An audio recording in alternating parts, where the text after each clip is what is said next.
So we continue our series on Hosea. In Hosea 2 and verse 1, it says, "Say to your brethren, my people, and to your sisters, mercy is shown." And as we talked about last time, that these are their names of the children from before that Hosea had with Gomer, but without the lo on it in the front of them. So instead of lo ami or lo ruamah, it is just ami and ruamah. And basically, God is saying here that He will restore them. Right? He says, "Okay, you're not my people, and I'm not going to pity you." But then again, it is only for a time, and then that will change. And God always has a point to what He is doing. He has a reason why He does what He does. So let's continue in Hosea 2 and verse 2. It says, "Bring charges against your mother, bring charges, for she is not my wife, nor am I her husband. Let her put away her harlotries from her sight and her adulteries from between her breasts."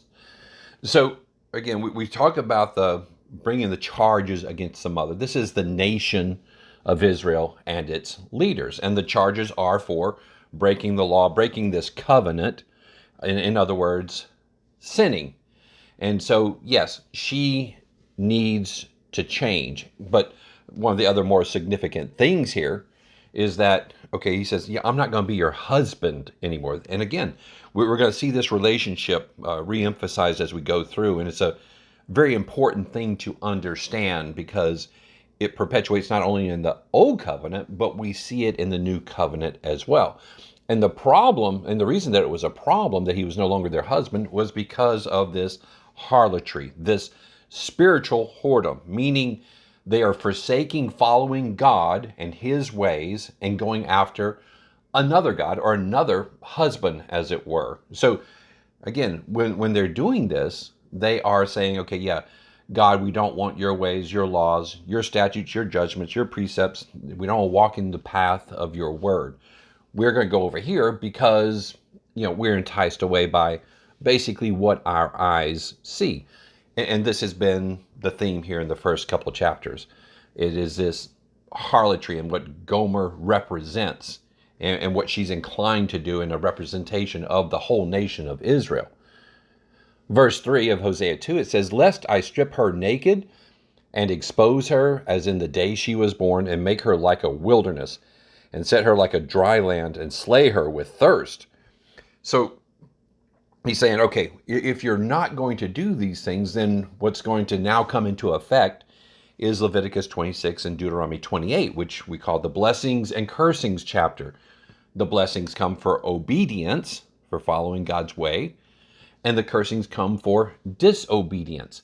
And so he's saying, okay, look, I'm going to strip you naked and expose you like the day you were born. In other words, you're coming out with nothing. You have nothing, and you can't get anything, and you're helpless. And so, yeah, it's going to be bad because I told you this was going to happen if you do such and such. Because before you agreed to this marital covenant with me, but now you're breaking it. So I'm going to enforce these cursings. And so, yeah, you become like a wilderness. You're like a dry land, and you're thirsty, and all these other things that come upon the people of Israel and their land because of the implementation of the curses of Deuteronomy 28. Again, we've gone over that in the past, and that's online if you want to look at that further in depth. Hosea 2 and verse 4, he says, "I will not have mercy on her children, for they are the children of harlotry." So what we're having here is this contrast between what God wants and what they are. He wants them to be sons of God, and they are being the exact opposite of that. They are being children of harlotry. So it's this byproduct of the nation of Israel. It's a byproduct of them leaving God and His ways and going after foreign gods. This is what happens when Israel forsakes its relationship with God and has this illicit one with these other nations. They perpetuate the sinning from generation to generation. And so what we're seeing here is that, yeah, this is happening. It's happening over the course of a couple hundred years, about 200 years or so. And, it goes from generation to generation that they kind of follow in the footsteps and the paths of the generation before them. And they continue to move away from God. So they become the children of harlotry, and as they progress through these generations. Verse 5, because, why? Their mother has played the harlot. They are children of harlotry because their mother has played the harlot. She who conceived them has behaved shamefully. For she said, I will go after my lovers who give me my bread, my water, my wool, my linen, my oil, and my drink. So they are the children that are conceived by her. So it's kind of interesting. I mean, we know biology, but that it takes more than two. But what seems to be intimated here, and also kind of left out, is that she went and did this. Okay, and so it's leaving Hosea out of the picture, and that kind of fits in with the whole analogy here because God is left out of the picture, and like we were talking about before, the children are not following God; they're following the other way, and so they're following the way that their mother was, and so it's her that has conceived these children, and it's without God. So it seems, though, at this point, that Gomer has gone back to her ways of harlotry. So she conceived them and has behaved shamefully. That's what it's talking about, is that she did this outside of Hosea and his blessing, and his conjugal visits with her, and she went after her lovers. Now, the reason that she went after her lovers was because she felt like she was getting what she needed from them.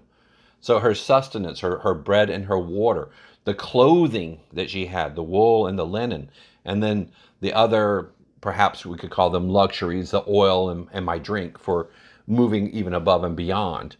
And this is kind of what we were alluding to before, is that they are not relying on God for what they need. All right. They are relying on others.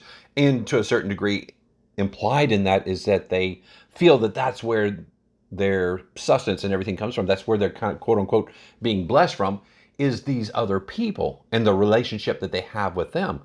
And what we see really is that, she's just playing the harlot to them, and they're using her, and it's a form of payment that they are giving to her for that. So very much a prostitutional type of relationship.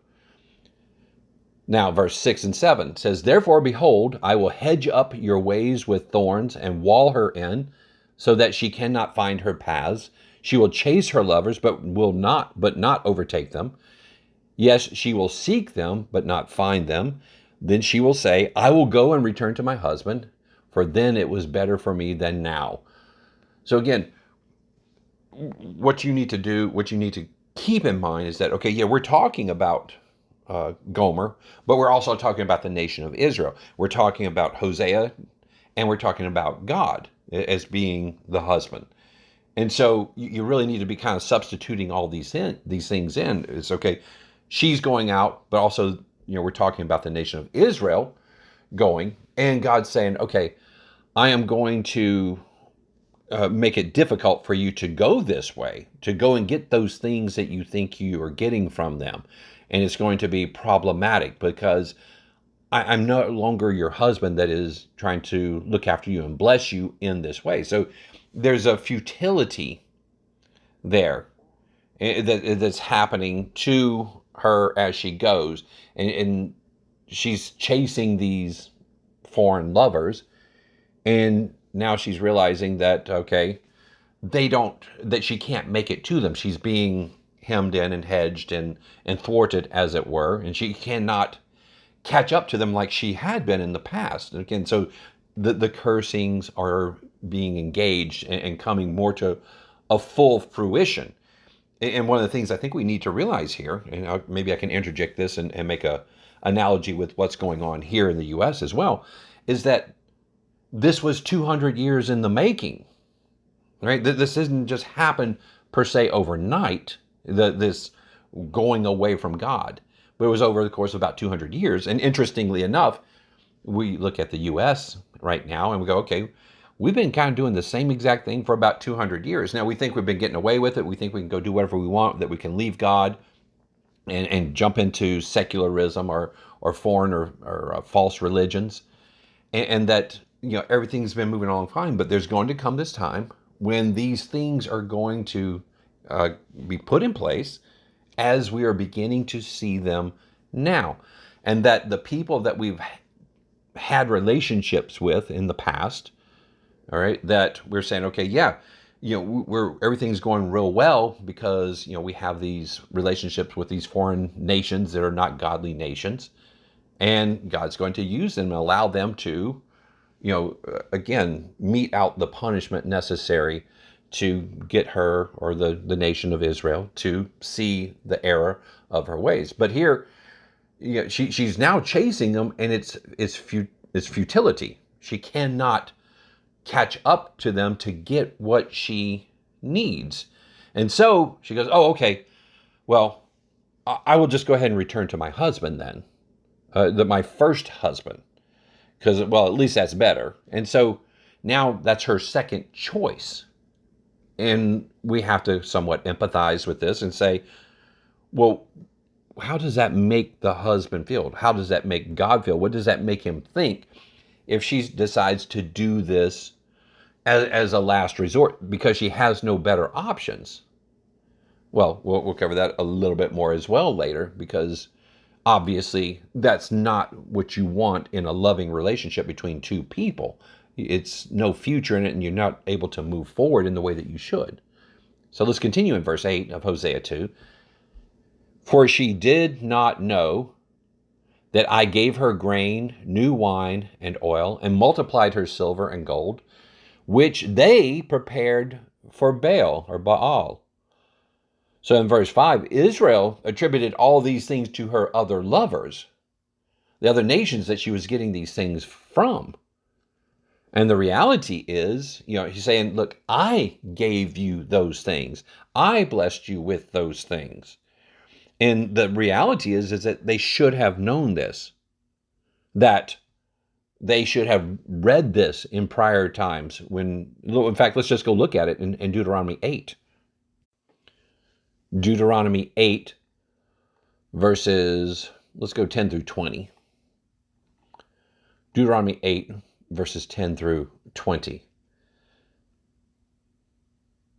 Put that in your notes. And again, as always, you can go back and study these things and look at them more carefully. It says, when you have eaten and are full, then you shall bless the Lord your God for the good land which he has given you. Right?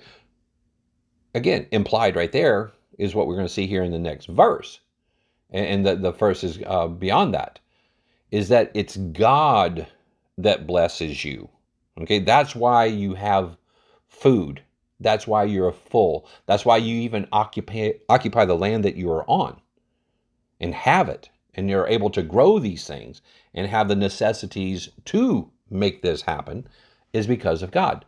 And then he says here, beware that you do not forget the Lord your God by not keeping his commandments, judgments, statutes, which I command you today. Right? So he says, I'm telling you, ignore at your own peril. Do not forget the Lord your God. And how do you forget him? By not keeping his commandments. And this is exactly what the nation of Israel was doing, as well as Judah, as well as we see time and time again throughout the Bible, that people pull away from God and subsequently the blessings follow. And so cursings then ensue. So he says, beware that you don't forget, lest when you have eaten and are full and have built beautiful houses and dwell in them. All right, read what we're talking about here in Hosea, right? We're talking about how they got all these things and they thought that they were getting them from the nations, and it was God. God's the one that's always allowed them to have what they have. And they shouldn't have even gone there. He would have given it to them if they would have obeyed him and stayed and done what they were doing in the land that they were. And he says, don't forget. If you forget these things, then you're not remembering me and where it truly comes from. And so he goes on enumerating these things in verses 13 and down. He goes, your herds and your flocks, your silver and your gold, all that's going to multiply. Your heart's going to be lifted up.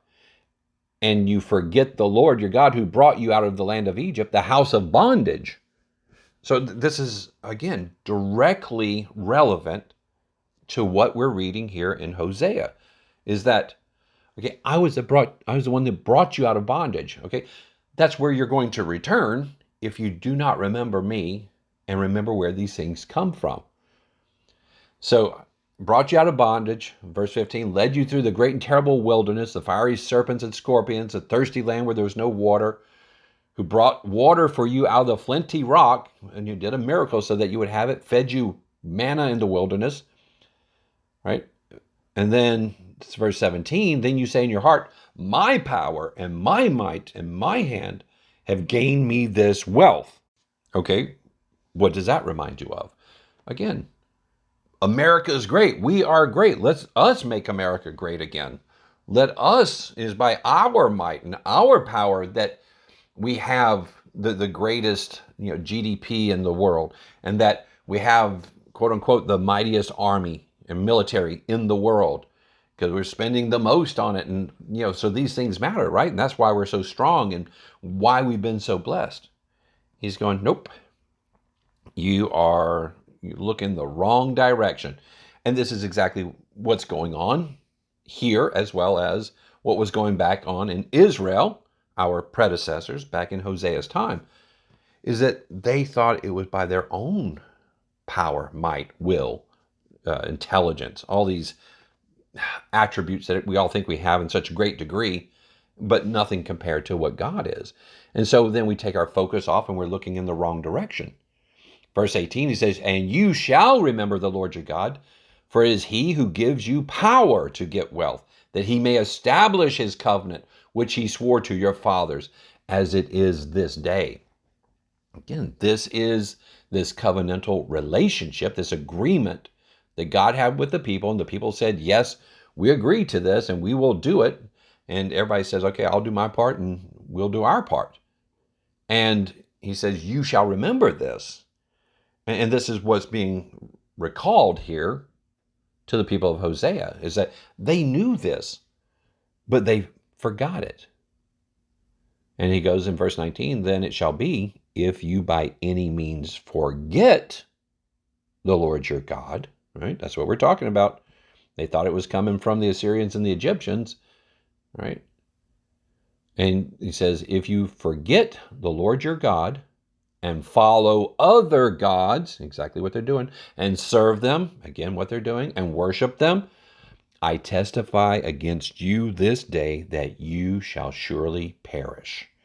As the nations which the Lord destroys before you, so you shall perish, because you would not be obedient to the voice of the Lord your God, which is exactly what God says what will happen to them.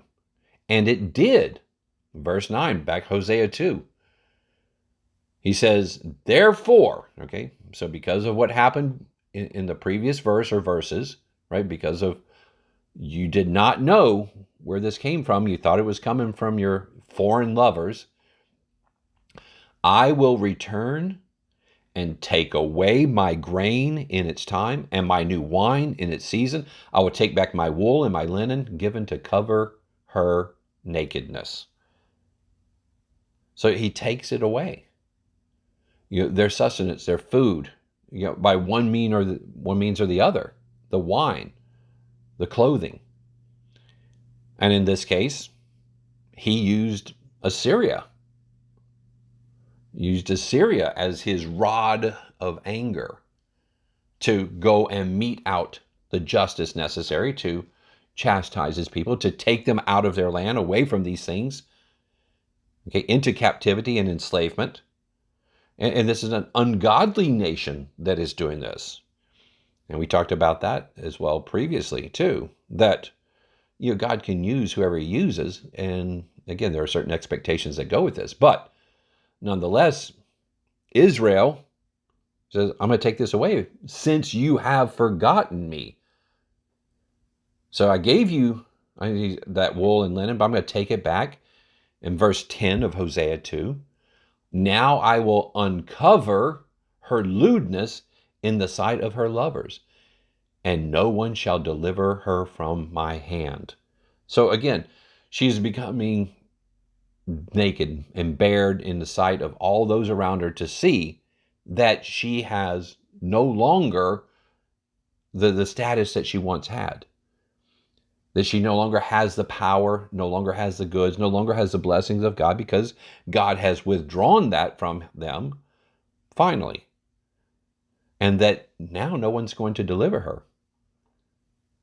And he goes on in verse 11 and says, I will also cause all her mirth to cease, her feast days, her new moons, her Sabbaths, all her appointed feasts. Now, in this verse here, you just look at hers. It's not God's, all right? It's hers. It's speaking of the nation of Israel. Now, in my New King James Version, they capitalize her. And I think that that's, if I read it right here, that they are saying, okay, her as in the gods that they worship. Okay, we talked about Baal, but there was others like El, as well as Astarte or Ishtar, which is Easter, which is one of the other main ones. And I don't think it's addressed by name in the book of Hosea, but we know that these were some of the ones that they were doing. And again, a lot of this stuff has propagated all the way down till today that, yeah, they observe these religions of the East. But I think specifically this is referring to the fact that Israel, in playing the spiritual harlot, right? And that's the definition of being a spiritual harlot, or being, practicing this harlotry, this whoredom as a nation, was not observing the laws of God as they were written and given to them. And so it is the nation of Israel that is changing these things and making up these new days. So we have Israel saying, okay, now they're her feast days, her new moons, and her Sabbaths. This is what she's now keeping and observing, and this is all a part of their religious observance, but it's hers. It is not God's, right? And so what we're reading there in Deuteronomy 8:11, God says, I'm going to forget you for not keeping the things that I commanded you to do. So again, it's reiterating these things that Israel has gone this wrong direction, and she's played this spiritual harlot. In 1 Kings 12, verses 32 and 33, and I can just read that for you or just reference it. We find, and I think I alluded to this last time too, that when the north and the south of the land of Israel split into the northern nations or northern tribes of Israel and the southern tribe of Judah, that Jeroboam ordained a feast on the 15th day of the 8th month.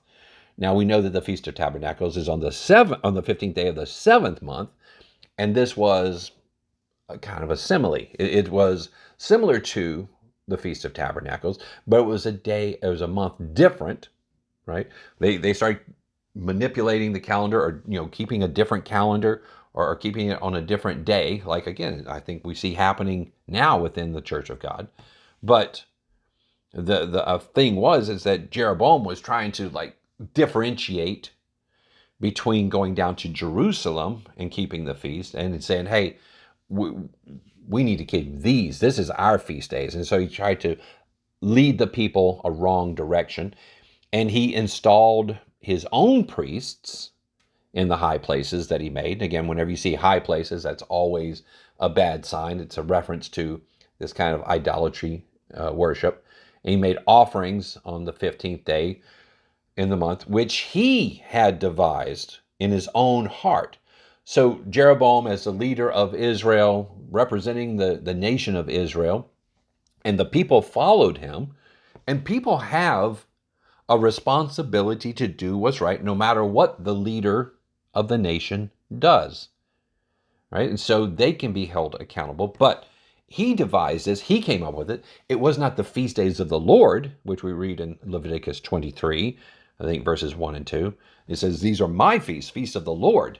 But no, these that they changed it to, okay, the ones that we're talking about here in verse 11, her feast days, her new moons, her Sabbaths were devised by Jeroboam, okay, and he ordained this feast with his priests that he appointed. So these people that, again, what's being implied here were not true priests, weren't supposed to be there. And again, even if they were true priests, then they showed themselves not to be true by actually going and performing these services.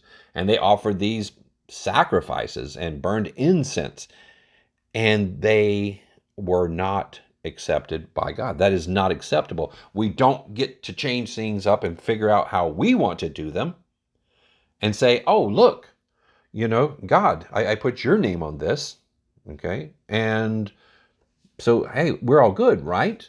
So read Christmas there. We're going to put Christ there. We're going to say, hey, we're worshiping the birth of Christ, which wasn't even around then, which isn't really even the main point. Okay, we don't know when his birthday was, but it's a pagan holiday. It was a part of the pagan ways, and they brought it, and almost everybody knows that Christ wasn't born, and this came out of Saturnalia and Bacchanalia and these feasts that were at the end of the year as the sun gets shorter and shorter, and you're looking towards the rebirth of the sun, and all these other pagan reasons that are, I would have to say, meaningless and superficial in terms of the plan of God and what he is doing. So, back to verse 11, he says, I'm going to cause all of this to cease, all of her stuff, and I'm going to uncover her lewdness. I'm going to bear her to the world and show her what she really is without me.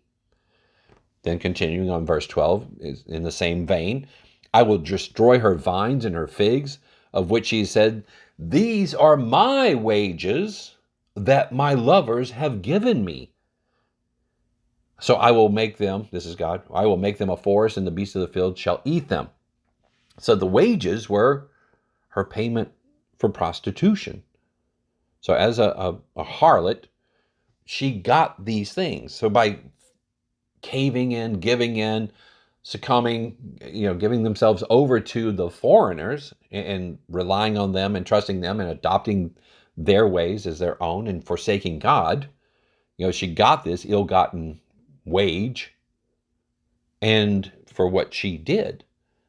And God says, I'm going to destroy that. It's sure it's a stench in his nostrils. And he's going to take it all away from them. And that's what's implied by the destruction of the vines and the fig trees and the forest and the beasts of the field that come in and eat them. The protection is removed. And she no longer even has those things which she thought she got from them, which God was merely allowing at the time, but it's been cut off. And he's making his point and he's bringing it home. Verse 13, I will punish her for the days of the Baals, to which she burned incense. She decked herself with her earrings and jewelry and went after her lovers. But me she forgot, says the Lord. Again, remember what we were saying about what happens when you forget the Lord. So once again, her attitude towards her husband is less than desirable. He is second best, and that came from before. He was second best. Well, I might as well go back to him since I have nothing else better to do. At least I have that. And again, to a certain degree, I kind of think, that's what a prostitute's going to do, kind of go from wherever she's getting the best deal. And now he is forgotten. They have forgotten God. They've forgotten the whole reason why they are who they are and where they are and how they got there and what they're supposed to be doing and what this is all leading up to, because they have gone off into foreign religions, which do not explain what God is doing. It's an aberration. It's meant to cover the eyes, to not be able, for us not to see the true plan of God and what he wants us to do. Therefore, verse 14, behold, I will allure her, will bring her into the wilderness and speak comfort to her. So now we look to a future, okay? And the rest of the chapter is speaking about the future, and in particular, the end time. So he says, in his mercy, that he is going to now, and again, notice how we're speaking in future tense. He's not going to give up on her, on the nation of Israel, on the people of Israel. And again, we've talked about this many times. And this is what's going to happen in the future. Okay, after going into captivity, they're going to be brought out of it.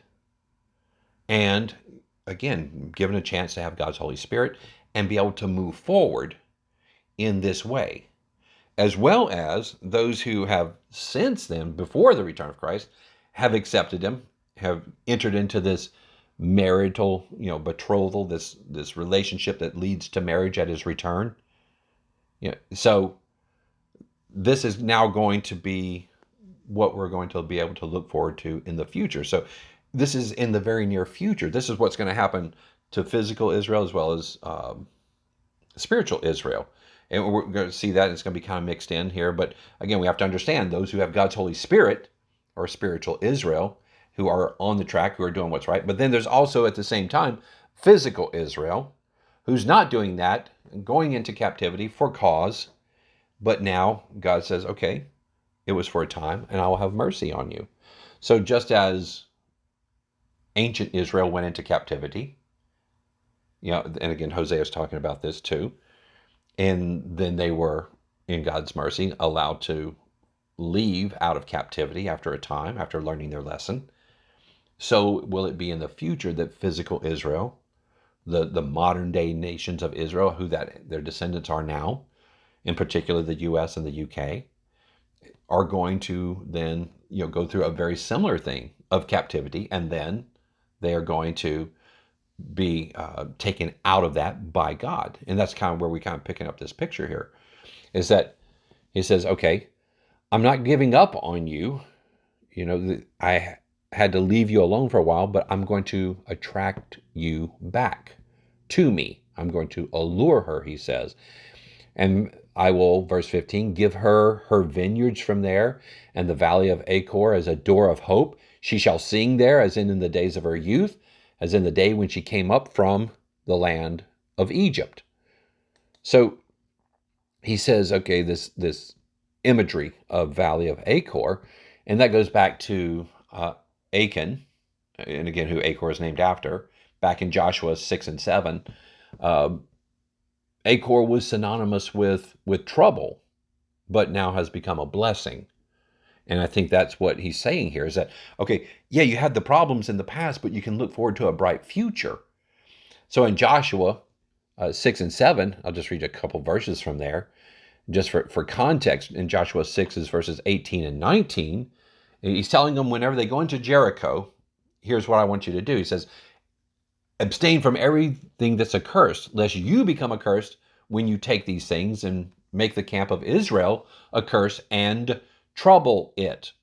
So make note of every time we see trouble in Achor or Achan, they all come from basically the same word, like troubling or valley of trouble. Okay, you can go and look at it. It comes from 3 different words, and they kind of come from each other. Okay, and again, it's kind of a play on words, but it's also meant to give us this meaning here. It says, but all the silver and gold and vessels of bronze and iron are consecrated to the Lord, and they shall come into the treasury of the Lord. So very specific instructions as to what is going to happen whenever they go into Jericho taken. Of course, we know the story that Jericho falls. They go in, they do it, but then in the very next chapter, in chapter 7, they go and spy out the land of Ai, and they say, oh, we don't even hardly need that many people. Don't even trouble the rest of the Israelites. 3,000 of us will do. Well, they go, and they are put on their heels, sent away, and Joshua's going, what in the world is going on? And we find out that Achan had actually taken some of the booty and kept it for himself. And because of that, okay, they go through that whole story, and they then bring him before again, Joshua and the people who are going to pass judgment according to what God has said, and they end up taking him out. And we pick up the end of the story in Joshua 7, verses 25 and 26, and Joshua said, why have you troubled us? the Lord will trouble you. Remember, trouble, trouble. This day. So all of Israel stoned him with stones, and they burned them with fire after they had stoned them with the stones. Then they raised up over them a heap of stones, still there to this day. So the Lord turned from the fierceness of his anger, okay, because they disobeyed. This is right when they're entering the promised land. Therefore, the name of the place shall be called the Valley of Achor to this day. So we saw trouble in verse 25. Trouble, trouble. Again, we were talking about Achor and Akar and Achor, that these words in the Hebrew are just denoting trouble, trouble, trouble, because of what happened there with Achan. And so it became known to them as a place where there was sorrow, but it was sorrow for cause, for a reason. But it would later be turned into joy for the Israelites as they continued to enter into the promised land. And the symbolism is here the same. It's the same for the future, that the Valley of Achor, though is trouble at first, which the Israelites are going to go through, did go through back then when they're taken into captivity by Assyria, and going to go through again here in the very near future, whenever almost the same exact thing happens. It's just to a greater degree. But he's also saying that there is a door of hope. There is hope, and there's going to be a rescue by God in the future as people move towards the promised land, what the promised land represented, right? This rest in God, as the millennium also represents as well. And so he's saying to the people, and again, encouraging them and looking forward to this time in the latter days, in that day that we keep seeing, that things are going to get better, and it's due to the mercy of God. So Hosea 2 and verse 16, it says, "And it shall be in that day," again, reference to the day of the Lord, in that time when these things are going to get bad, but they're going to get really good, best that they've ever been. So in that day, says the Lord, "that you will call me my husband." Again, so we're seeing again, he's coming back. He wants this relationship, this type of husband-wife relationship. He wants the wife to be a chaste wife, one that's dedicated to him, not going after foreign lovers and looking at him as being second best or forgetting him altogether. So he says, in that day, that you will call me my husband. So that hasn't happened, will happen. And no longer call me my master or my Lord. Lord was another name for Baal. It was my master or my Lord. And so because of this practice of syncretism that they had gotten involved in, this blending of the religions, Baal and God's name became mixed up. And so you have God, who is, we know as Lord, he's the first and original one, but that becomes conflated and confused with Baal. So the people were mistakenly or wrongly worshiping the wrong God, little g, Baal, in the place of the true one. And they started missing, well, Lord is this and Lord is that. They're kind of thinking that it's both of them. And they lost their way. And what he's saying here is that, okay, we're going to fix all of that. We're going to get rid of it, and we're going to wash it and cleanse it from the earth and from the world. The reality is that they were doing that back then, and that's exactly what's happening today, as we were talking about just earlier, is that they're taking something like Christmas or Halloween or Easter or Valentine's Day, and they're saying, oh, these are religious days, and again, they do have religious connotations, whether you're observing some of these things or not. In particular, people observe Easter and Christmas in a somewhat religious way, though albeit they're moving further away. But they're, again, confusing that, quote unquote, the God that they think that they're worshiping with the one that they should be worshiping. And God, to this day, is not very happy about it. He's not pleased with it. So we see here that it's this end time nature of this section, this whole section. So I know that we said, okay, notice the future tense of it, but here we say it's in that day, a very direct reference to it. And then also, as we talked about the husband part of it, I just wanted to take out just a little bit of time. In fact, I'll probably just read off the scriptures to you if you can just write them down, maybe look at them a little later. But I just wanted to reemphasize this relationship because I think the idea that we're to be a wife to Christ, our husband, the bridegroom, and we're to be the bride, is somewhat foreign, yet it's always been what God has been moving towards, right? We saw that in verse 7. But in is Isaiah 54, read verses 5 through 8. He says, your maker is your husband. So it makes it very clear there that the Lord of hosts is his name, that the one who created all these things is, again, you can look at all those scriptures that says that, Christ is the one who created everything. The Father created everything through Christ, right? And then he, your maker, is your husband. And then it goes on to talk about it and how some of these things happen, how Israel was forsaken, but with great mercies, he gathered them back. Okay, so it's very much a parallel set of scriptures to what we're talking about right now. Jeremiah 3 in verse 14, he says, you're backsliding children, but I'm married to you.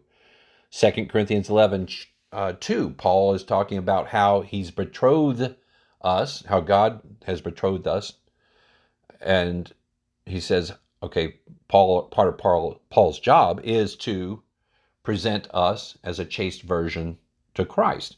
That this is, again, God working in it. God, he's the one that's inspiring Paul here and in the ministry, and then through these words of the Bible and the God-breathed words and all that Christ did, that he's saying, through all these ways, we want you to be a chaste virgin to Christ. We don't want you to be the harlot, the prostitute that you are acting, O nation of Israel, and that you continue to do, nation of Israel, today. And so, again, he's going to chastise them and to try to get their attention and bring them to a better understanding of what they need to do and the way that they need to be, so that they can be the woman that Christ wants to marry. Ephesians 5, that whole part, I think, is like verse 22 to 32. It talks about husband, love your wives as Christ loved the church, making a direct reference there, right? But in the very end, he says it's a great mystery. He says, I'm not really talking about men and women. I'm talking about Christ and the church, right? That's why we have the symbolism of marriage, why we have marriage, to show the way that it's supposed to be with the church and their husband. And then finally in Revelation 19 and verse 7, it says, for the marriage of the Lamb has come and his wife has made herself ready. Right? So this is what it's moving towards. It was a marital covenant in the past, and it's going to be a marital covenant in the future as well. So he gave them a bill of divorcement. Christ came, he actually died, which again, all,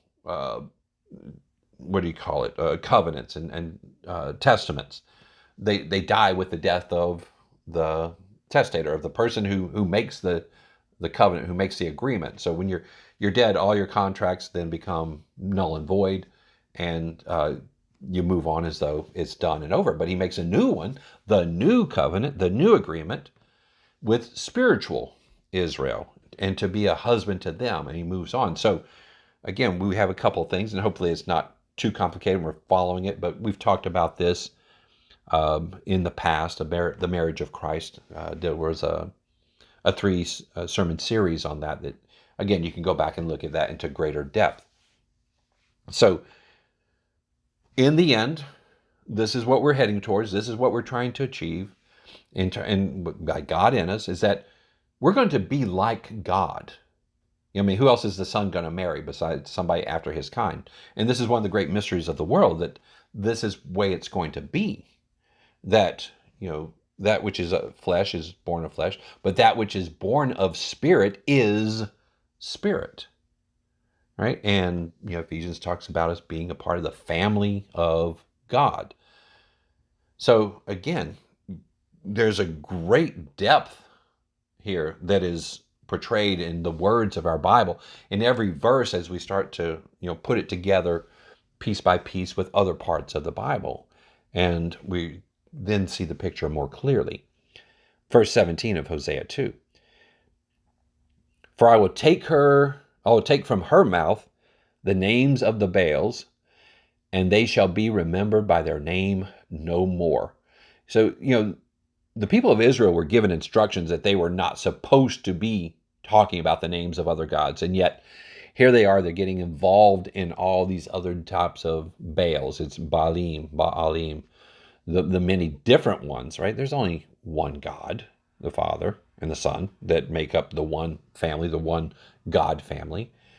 He says, but they're putting all these other ones in. So they are getting them intertwined and mixed in and messed up. And God says, okay, we're gonna have to remove that because you're diluting and you're messing up and you're taking the truth and making it of no avail, really.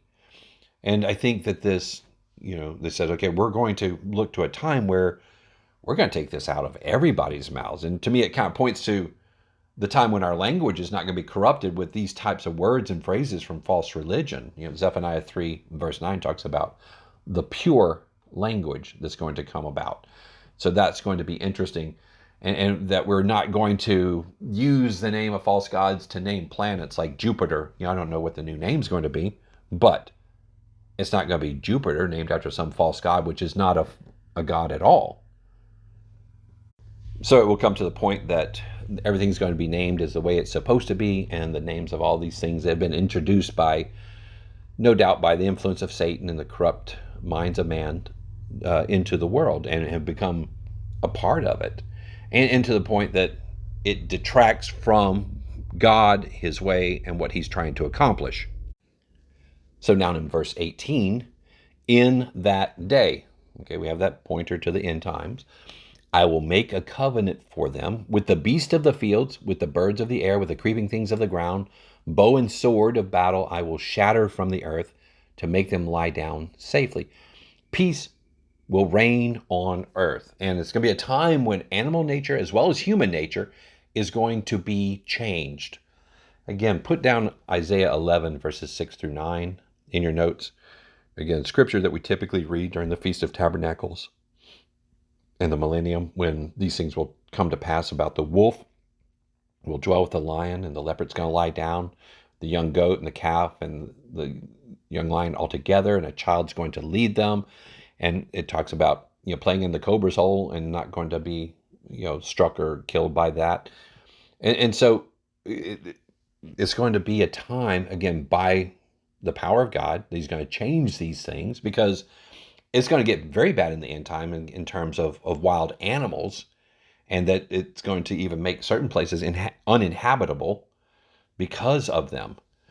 And then also in Isaiah 2 verses 2 through 4, we see that there's not going to be war anymore. In fact, they're going to take the implements of war, like swords, and turn them into plowshares, and spears into pruning hooks. And nation will not lift up sword against nation, neither will they learn war anymore.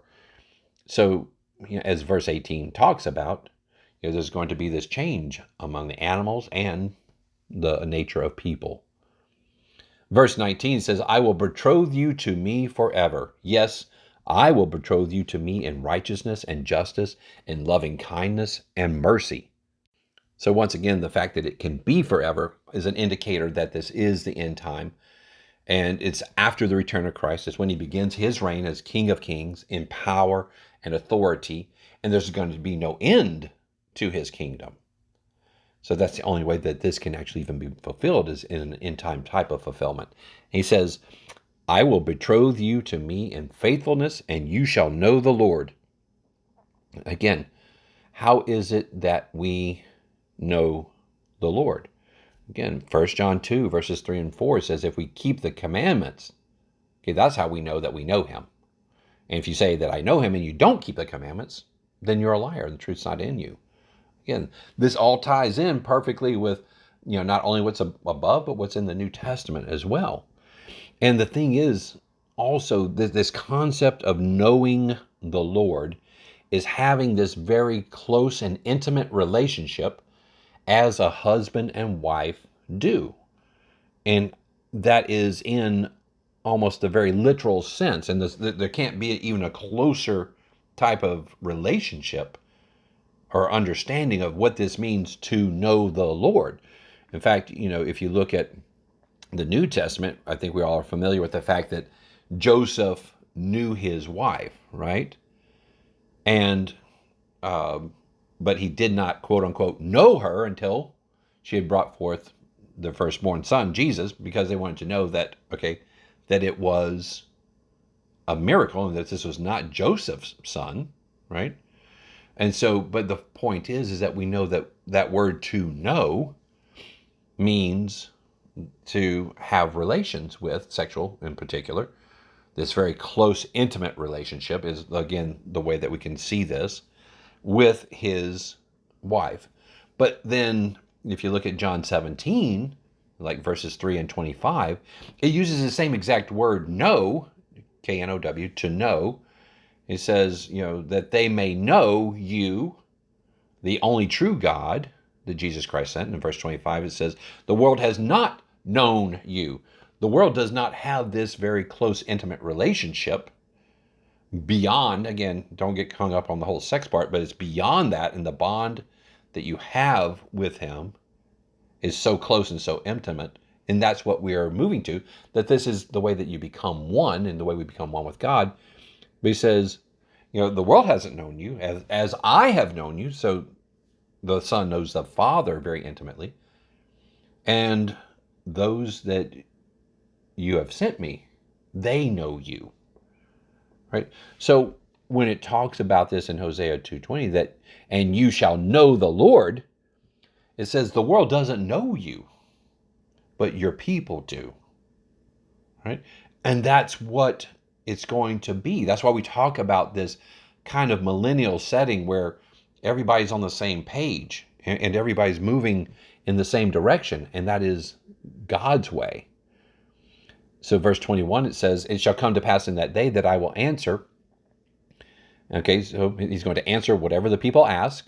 It's not going to be like today where you don't always know, if he's heard you or if he's listening.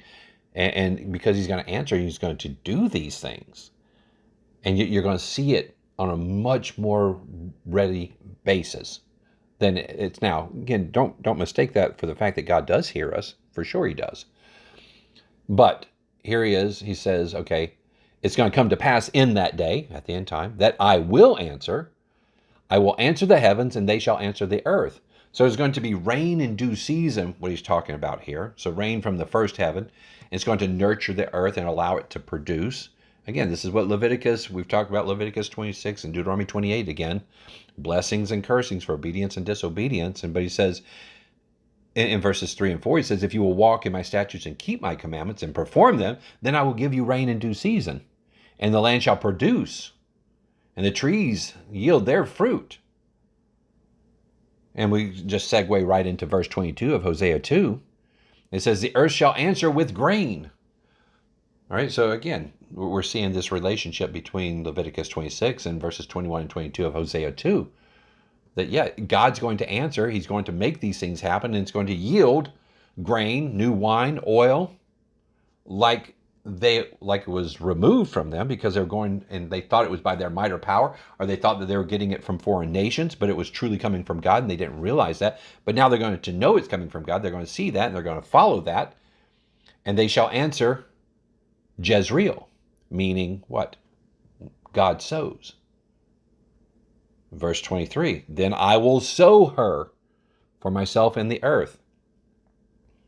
Right? So we see then, again, the moving, and we see the tie-in now of the names as we get to the end of the chapter, that he says, okay, Jezreel meant scatter, but now it also meant scatter, kind of like you can scatter seed on a field, but then it also means to sow. And exactly what he follows up with, they answer Jezreel, then I will sow her for myself in the earth. I will have mercy on her who had not obtained mercy. Then I will say to those who are not my people, you are my people. And they shall say, you are my God. So we see then, as the chapter ends here, that it's a recapitulation of the meanings of those names. of Jezreel. That, okay, it had somewhat of a negative connotation, but it has a positive connotation here. And then he was saying before Lo Ami and Lo Ruama, right? Meaning not my people and no mercy. But he's saying right here to the ones that I said, these names to, not my people, you are my people. And you have obtained mercy where you had no mercy. And so the lo is removed off the front of the words, lo meaning not. And they shall say, you are my God. So what we see is that God brings it all the way around, that he has a purpose. And though it doesn't look like it at the time, and we'll get into this a little bit more in chapter 3 next time, that they are, they are being put through this process to bring about the right result. Again, God's not this capricious type of God that just does things for no reason, that he's this mean God. It's the same God that's in the Old Testament and New Testament, and he's the same today, yesterday, and tomorrow. He does not change. Right? So you have to say, okay, well, what is he doing? Well, he has a purpose. This loving father, he's treating them, as you're going to have to treat a child, and we are his children, and we're a long ways away from who and what God is. His ways are, so far above our ways. And what we see here is that he brings it all back around through his purpose and his ways to bring about a great result, so that he can bring his people to the place that he wants them to be, so that he can have this incredibly beautiful relationship with them.